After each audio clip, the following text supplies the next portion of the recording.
கொஞ்சம் கம்மி பண்ணி நல்லா சொல்லிடுங்க. ஸோ அதனால் முடிஞ்ச வரைக்கும் நம்ம அருகிலுள்ள இண்டஸ்ட்ரீஸ்லாம் இன்வைட் பண்ணியிருக்கோம்.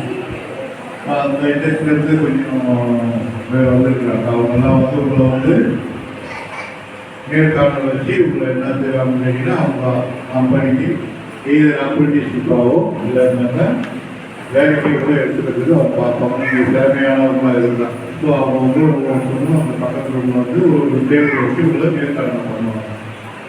ஸோ இந்த திட்டம் என்னன்னு பார்த்தீங்கன்னாக்கா புதுசாக வந்து ரிவைஸ் பண்ணிக்கிறாங்க. ரேட்லாம் வந்து கிட்டத்தட்ட வந்து மேபி வந்து இன்னும் 1 or 2 days வந்து பப்ளிஷ் ஆகிடும். பப்ளிஷ் ஆகுதுன்னா முதல்ல வந்து 7,500 அப்புறம் 9,000 கொடுக்குறாங்க. அப்போ டிகிரி படிச்சிருந்தீங்கன்னாக்கா அங்கே வந்து 11,000 கூட கொடுப்பாங்க.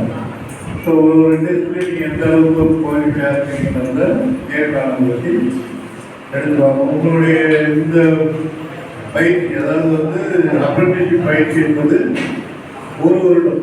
அந்த 1 வருடத்துக்கு முடிஞ்சதுக்கப்புறம் நீங்கள் அந்த பயிற்சி இருக்கக்கூடிய நிறுவனத்துக்கிட்ட ஒழுங்காக வேலை செஞ்சுருந்தீங்கன்னா உங்களை வந்து அவங்களுக்கு பிடிச்சிருந்ததுன்னா உங்கள் திறமையை அவங்க வந்து பார்த்து ஓகே நம்ம இந்த கேண்டிடேட்டாக வச்சுருப்பாங்க. ஏன்னா இந்த 1 வருடத்தில் உங்களை பற்றி அவங்க வந்து அசஸ் பண்ணியிருப்பாங்க.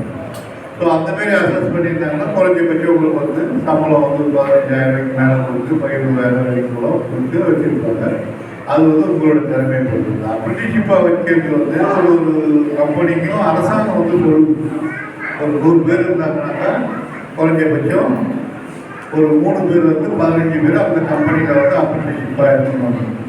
ஸோ அதனால் நீங்கள் இதில் முடிச்ச மாணவங்க அந்த முடிச்சுட்டு போன மாணவங்க ஐடியை முடிச்சு போனவங்க இதில் சேர்ந்து உங்களுக்கு தேவையான கம்பெனியில் நீங்கள் பார்க்க ஒரு 4-5 கம்பெனி வந்துருக்குறாங்க. இன்னும் 2-3 கம்பெனி வருவாங்க. அவங்களோட வந்து எந்த கம்பெனியில் உங்களுக்கு போகிறதுக்கு விருப்பம் இருக்கோ அதை சொன்னீங்கன்னா நம்ம ஐடியில் இருக்கிற ஆசிரியர்கள் வந்து உங்களுக்கு அவங்க அது கூட ஜாயின் பண்ணி விடுறதுக்கு அதை ரெஜிஸ்டர் பண்ணணும். அந்த போர்ட்டில் ரெஜிஸ்டர் பண்ணுறது எல்லாத்துக்கும் உதவி பண்ணுவாங்க. ஓகேவா? ஸோ இப்போ நம்ம எதை ஸ்டார்ட் பண்ணுறது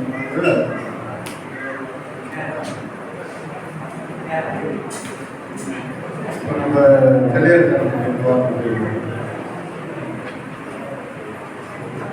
இந்த அப்ரெண்டிஸ்ஷிப் மேலே வந்து நம்ம ஏடி சார் வந்திருக்காங்க. நிறைய இண்டஸ்ட்ரீஸ் வந்திருக்காங்க. அவங்களை வரவேற்கிறோம். சார் சொன்னபடி உங்களுக்கு முடிச்ச உடனே வேலை வாய்ப்பு கிடைக்கிறதுக்காக நிறைய இண்டஸ்ட்ரீஸ் வந்து நம்மகிட்ட வரன்னு சொல்லியிருக்காங்க. வந்திருக்காங்க. இன்னும் கொஞ்சம் பேர் வருவாங்க. உங்களை வந்து இப்போ இன்டர்வியூக்காக வச்சு உங்களுக்கு செலக்ட் பண்ணி வச்சுக்குவாங்க. இப்போ படிக்கிற பிள்ளைங்களாக இருந்தாலும் உங்களை செலக்ட் பண்ணி வச்சுக்குவாங்க. அப்புறமா நீங்கள் முடித்த உடனே அந்த அப்ரெண்டிஸ்ஷிப் அந்த இண்டஸ்ட்ரீஸுக்கு போக முடியும். படித்து முடிச்சவங்க வந்திருக்காங்க. ஒரு 10 பேர் இருக்காங்க. அவங்க கம்பெனி வந்திருக்காங்க. அவங்க நாங்கள் இந்த பக்கம் ரூம் இருக்குது. அந்த ரூமில் போயிட்டு உங்களை இன்டர்வியூ பண்ணி செலக்ட் பண்ணிப்பாங்க. நீங்கள் 10 பேர் எக்ஸ் ஸ்டூடெண்ட் வந்திருந்தால் ஃபிட்டரு எலக்ட்ரீஷியன் ஸ்டூடெண்ட்டெல்லாம் இருக்கீங்க. நீங்கள் இந்த இண்டஸ்ட்ரியோட இன்டர்வியூ பண்ணிட்டீங்கன்னா அவங்க செலக்ட் பண்ணி இம்மீடியட்டாக அவங்களை எடுத்துப்பாங்க. சரிங்களா? நிறைய இண்டஸ்ட்ரீஸ் வருது. உங்களுக்கு நிறைய வாய்ப்புகள் வருது. அதனால் நீங்கள் பயன்படுத்திக்கணுன்றது எங்களுடைய அன்பான வேண்டுகோள். இந்த மாதிரி நம்ம அடுத்தது நம்ம சார்